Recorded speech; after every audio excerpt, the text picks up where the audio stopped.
Hello, and welcome to show number 2542 of Eyes on Success, a weekly program empowering the visually impaired with expert advice, personal stories, and the latest in technology and accessibility. I'm Nancy Torpey. And I'm Pete Torpey. So the goal of the business enterprise competition is for people who are very serious about a product or service idea that they want to bring into the market to give people a chance at funding their idea. And we'll be talking more about that competition, in which there are some cash prizes and also some educational opportunities to pursue your business. Applications are now open for the 2025 Business Enterprise Competition that supports blind entrepreneurs with scholarships and cash awards. We'll talk with Colleen Wunderlich of the Chicago Lighthouse about the application process and eligibility requirements, Miami University of Ohio's mentorship program for winners, and the $25,000 top prize. But first, for a tip of the week. This week's tip comes from Colleen Wunderlich. I think the tip in building anything, and I say this as having built this program over the last 12 years, is being committed to the process, really loving the process, because that's where many of the meaningful moments and the learning experience really takes place. Sometimes if we get overly focused on the end goal, which we have to always keep in mind, we can lose encouragement or we can lose our motivation to stick with the process. It's really, I'm going to say, as having built programs for as long as I have, it's about having a commitment to the process, being in love with the process, enjoying the process, and being committed to have staying power. We all have to decide how long we're going to stick with something before we either have to give up or don't have resources to continue, etc. But there are many times in building this program that I could have quit and I could have given up, especially in the transition over here to the Chicago Lighthouse. As welcoming as the team was, it was a very challenging process. And sometimes you have to hang on and you have to do things one day at a time and look for little victories and little areas of improvement each day. So I think my tip of the week is just being committed to the process for the long run. Being passionate about something can certainly improve the likelihood of success. You are listening to Eyes on Success. Success, success, success, success, success. Let's start by meeting Colleen. Today's guest has been with us several times before, but lots has changed in the meantime, and she has some new exciting news for us. So, Colleen, why don't you tell people who you are and what you're doing these days? My name is Colleen Wunderlich, and I'm Vice President of Partnerships at the Chicago Lighthouse. As you know, I have been on the show before when we first moved the Forsyth Entrepreneurial Center here to the Chicago Lighthouse. And at that time, we were talking about transitions from Hadley to the Chicago Lighthouse. And now we're talking about that we are bringing back the business competition for the first time ever at the Chicago Lighthouse. It is nice to see that you got that rolling again, because it was questionable some years ago. Yes, it was. We had to find funding for it.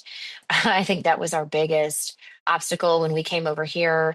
We had a lot of administrative costs associated with moving the program and setting it up on new systems. And we had to spend money to preserve the program and launch it here.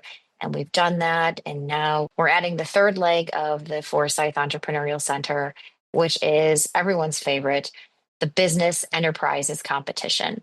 So we're really excited to have found the money, the funding to be able to do this. And we have a really fantastic partner that we're working with in Miami University of Ohio, which we can talk about. And it's a lot more competitive this year, too. So we'll have to get into that. Support for Eyes on Success comes from our listeners and corporate sponsors. For more information about airing promotional items on the show, send an email to hosts@eyesonsuccess.net. This week's focus topic is the 2025 Business Enterprise Competition, for which you can apply right now. Well, let's hop right into it, Colleen. All right. So we've talked about the new venture competition before with you, and this project has undergone some transformations and is now rebranded as the Business Enterprise Competition. And I thought we could start out by having you tell us what the goal of this project is. So the goal of the Business Enterprise Competition is for people who are very serious about a product or service idea that they want to bring into the market, to give people a chance at funding their idea. So out of the competition, you have the chance to win a cash award prize of up to $25,000. And you will also have a chance to study via scholarship at Miami University of Ohio. And if you're a winner of the scholarship, you will work one-on-one with a professor, a real entrepreneur professor who is an entrepreneur and a CPA. You will work one-on-one to develop a full formal business plan. And this is with Miami University of Ohio School of Commerce. So this is part of their entrepreneurship program. So this is sort of like Shark Tank, except all the competitors need to have some form of vision loss, right? Yes. All of the contestants must be blind or visually impaired. And I think we've talked about the reasoning behind that on former episodes, but it's worth mentioning is that the reason this competition got started was that many of our students were coming to us and saying that they didn't think they were being taken seriously or given equal opportunity by small business development centers, and that the judges, or even I should say, the consultants and counselors that they worked with were really more focused on their blindness or visual impairment and not on their business idea. So I thought, let's have a competition where that actually is a requirement and works to your advantage to apply to the competition. So that way everyone is blind or visually impaired. And so we focus on the business idea, the business owner, and the role they play in the business.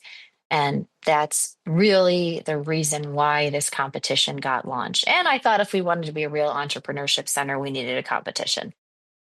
My recollection from prior years was that in order to compete in this competition, you needed to have taken at least a few classes in running a business. So you kind of knew what you were doing before. Yes. Right. Not only did we want that so you knew what you were doing, but the spirit of the competition is you come out winning something. So you have to have learned something. You have to have ideas that emerge from the process of applying to the competition, that even if you don't win, you can still start the business perhaps. Or if you remember, we've had finalists who have reapplied, finalists who haven't won, but have come very close to winning, that have reapplied in subsequent years and won. So we still seek to form a long-term relationship with our contestants if they apply and don't win. So the idea is you get something, right? You win or you learn and win. You have the opportunity to win a scholarship to Miami University of Ohio to take this business plan learning experience. It's a non-credit course, but you get a micro-credential certification for having taken the course, and you come out with a full formal business plan that you will then present to the contest. And if you don't win, you still have a formal business plan that you can present to other places that might give you funding. So in some sense, no one ever loses. Right. They always come away with something that will help them in starting a business. You come away with something. That's exactly right. So tell us how the competition came to be reborn at the Chicago Lighthouse. It came to be reborn because it was the third leg of the program that we still hadn't brought back. People wanted it. People in the field, our students, kept asking about it. When is it coming back? So that gave me the impetus to find the funding to be able to launch it. So this is all privately funded by private foundations. In particular, our founders of this program, I should say our founding funders, are the late Rick Forsyth and his wife, Sandy Forsyth. Sandy is a trustee here at the Chicago Lighthouse. And she has been asking me, when are you going to bring back the competition? She loves the competition. And I said, well, I need the money to be able to bring it back. So she has given a gift to the Forsyth Entrepreneurial Center that will take care of the expenses of launching this competition, which are the 6 scholarships that we're going to award to people to attend the university, to take the micro-credential learning experience and develop a business plan, and the cash award prize, and of course the amount of money it costs to administer the competition and fly the contestants here and all of that. So she is funding this competition because she really is passionate about it. She's been present to award the winners in the past and has seen the difference that it's made for them, and have been present when they've won and have met them and talked to them. So she's really experienced the impact of it and wanted to bring it back. And we've spoken with several of your winners in prior years and have been very impressed by what they've been able to achieve. Yes, yes, definitely so. And many of them are still in business. So applications have recently started for this competition. Tell us what people need to do ahead of time, and if they haven't applied yet, what they need to do. Okay, so you would visit chicagolighthouse.org/FEC. That stands for Forsyth Entrepreneurial Center. And there is an application process. There is a form that you fill out that you need to give some information on your business, your company name, your product or service idea, the value proposition, meaning what about this product or service is better than anything that's out there. What are you doing? Are you offering a solution that is cheaper, better, faster, smarter?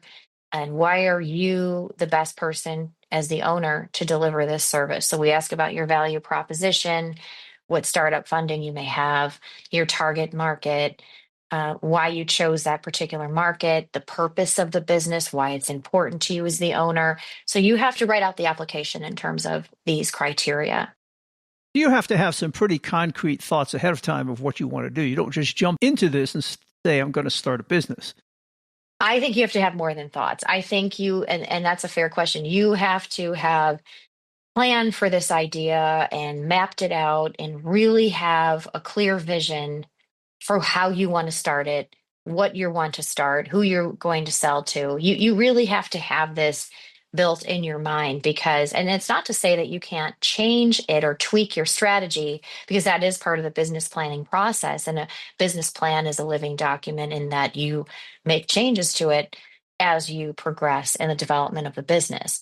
It just can't be, oh, I have a couple of ideas and oh, let's see which one I want to do. It can't be that, because we're only offering 6 scholarships. So because it's very intense, the learning experience, it's very selective and very competitive. You really have to have the business formed in your mind and have a concept of what it is that you want to do. And maybe even I don't want to say you've started the business, but maybe you have a prototype. Maybe you started offering your service on some very small level. Maybe you have a little bit of funding that you've put aside, or you have potential investors or funders and you need some extra money to get the business idea into a real business formation. So it's very competitive, and you really have to be committed to the process of the learning process, of the planning process, because it's a 3-month learning experience at Miami University. Now, what happens after the initial application process? I assume that there's some screening that goes on, and then what happens after that? Yes, so there's screening of the applications, and we will also be requiring some other elements to the application process. We will be requiring a letter on letterhead from an eye care professional or a rehabilitation professional, an agency in the blindness field. So you have to certify, it has to be, I should say, on letterhead that you have a visual impairment. It needs to be documented by a professional that you're blind or visually impaired. And we also are going to be requiring a technology and skills assessment exam. This is something new that we're doing in partnership with World Services for the Blind. It's an online skills assessment and technology assessment because the learning experience at Miami University of Ohio is online only. So a person really has to have the technology skills and the academic skills to be able to compete in a university course, because that's what this is. Although it's a non-credit course, it's a university level course. And so there is not the opportunity to learn technology once you get over there. You have to know your systems and your technology and your screen reader or magnification software, and have to have the academic skills to compete in a university environment. So we will be requiring that screening of all applicants, because in when you run a contest, you have to require the same of all applicants. So we can't waive. If somebody calls me and says, well, I have a PhD, we can't waive those requirements because that isn't legal for a contest. All have to fulfill those three requirements. So if a person is selected to win the scholarship, they will study at the university in the winter term, and they will develop a formal business plan. And those business plans they will submit into the contest, which will be judged by 3 judges, as we've done in the past. And then a finalist will be selected. There will be some interviews in the process, some Zoom interviews along the way to narrow down the candidates. And we will choose a finalist to award. And we're planning to award in May of this year. I'm a little unclear. Assume someone has gone through the application process, you've done some screening. Do all those people go on to take the courses, or are those only the winners that go on to take the course? We select 6 of the strongest applicants to take the course. And what we're really looking at here now is the business concept. Who has the business concept or concepts that are scalable, viable, sustainable, that can be grown into an actual business that you perhaps might even be able to employ people who have disabilities? That's not a requirement, but it needs to be scalable, viable, sustainable. And that's what we will be looking at, once the person passes the skills assessment. We will be looking at those simultaneously. So once they take the course, it sounds like there's a final selection process from the 6 people who went through the course to pick how many finalists. That's right. So there will be a process where the 6 business plans, we're hoping that the 6 people we award scholarships will finish the process. So we'll have 6 business plans that will go to the judges, and they will pick the finalists. We always hope to award to one finalist, but we don't commit to that until we see the plans. So just to be clear, the way you described the application, people have to have a really good idea in their heads of what they want to do with this business proposal and how they want to get there. But it's not really an official business plan. And then the 6 people who get the scholarships to take the course at Miami University of Ohio, when they're done with the course, they actually have a full-fledged business plan that they're ready to go to bat and create this business. That's right. They have a full business plan that they will submit to the contest final round that will be judged and used to determine who gets the award. So if they win, great, of course.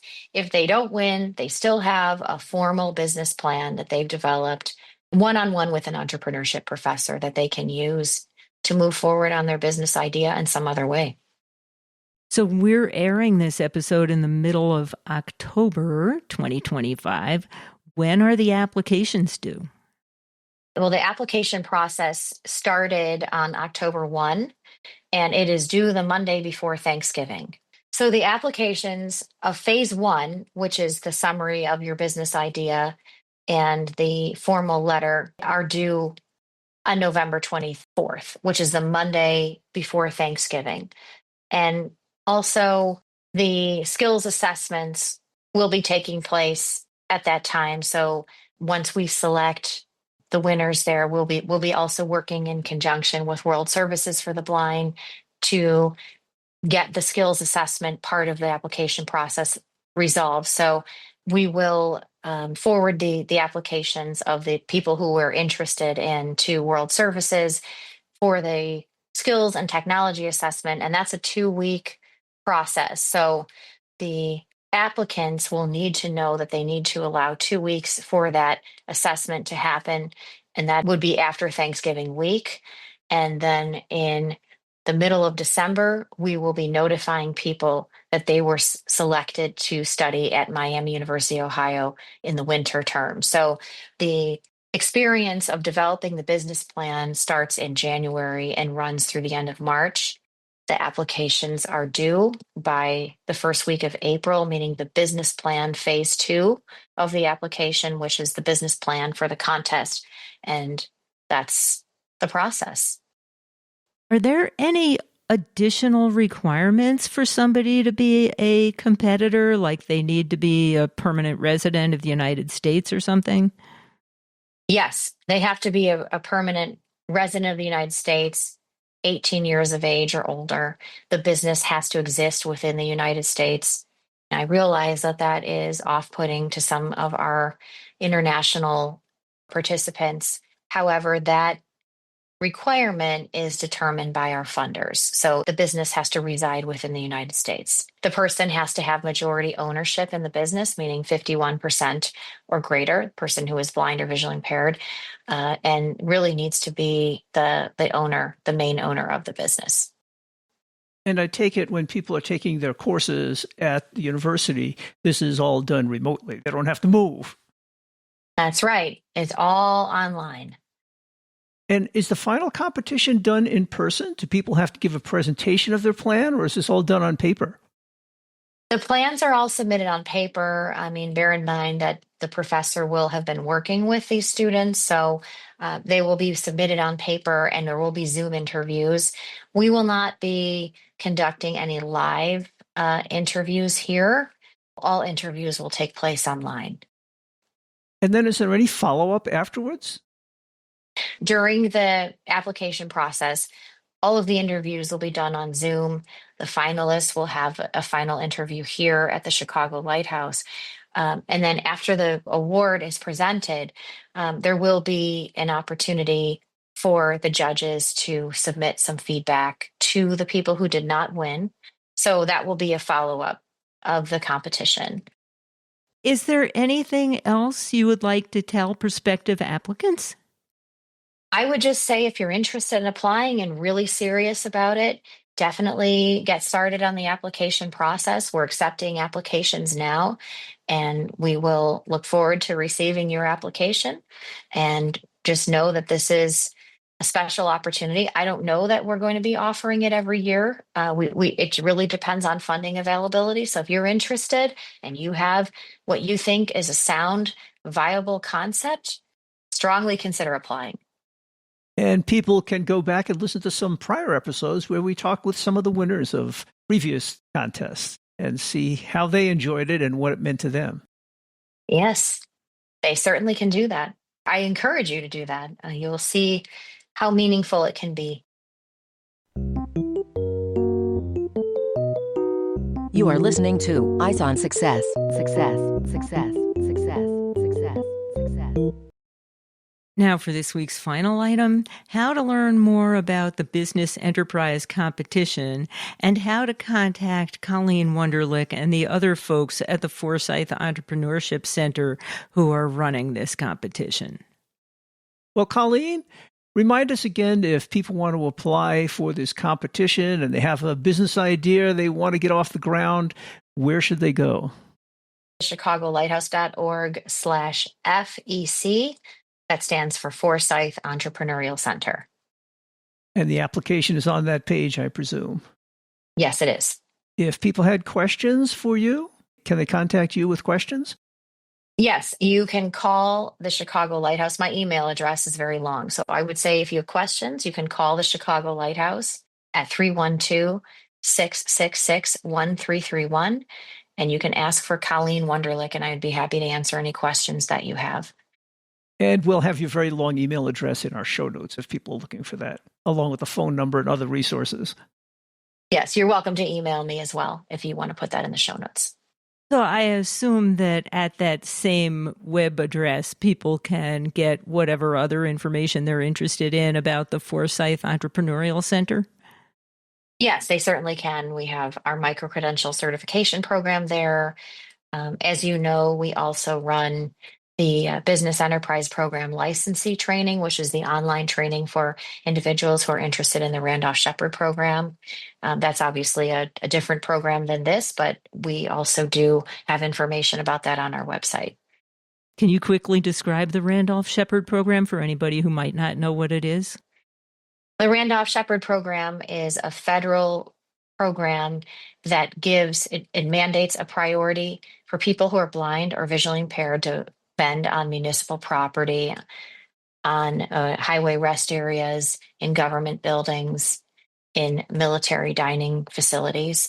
And we offer the online training for that program. Individuals would still have to contact their state business enterprise program to receive the hands-on training. So they would definitely need to work through vocational rehabilitation to be referred into the program unless they're already an experienced blind vendor.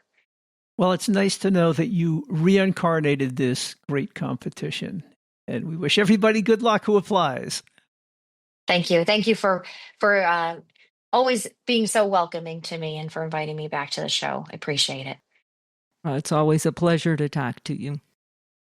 And of course, you can find all of that information in the show notes associated with this episode, which is episode number 2542 at our website. And we'll even have Colleen's very long email address there if you're looking for that and you want to apply for the competition. That's it for today's show. Next week on Eyes on Success, we'll be talking about transforming accessibility through Aira using artificial intelligence. Aira has transformed from a mostly subscription service into a resource that now offers many free services for visually impaired users. We'll talk with Janine Stanley, Director of Customer Success at Aira, about navigating public spaces and how collaborations with Google DeepMind and wearable tech promise better visual interpretation tools in the future. So if you want to learn more about how AI can be helping people with visual impairments, join us for next week's episode. You've been listening to Eyes on Success, hosted and produced by Nancy Goodman Torpey and Peter Torpey. You can access the full archive of previous shows, subscribe to the podcast, and much more by going to our website, www.eyesonsuccess.net. If you have questions about anything you've heard on the show or have suggestions for future shows, send an email to hosts@eyesonsuccess.net. Thank you for listening and have a nice day.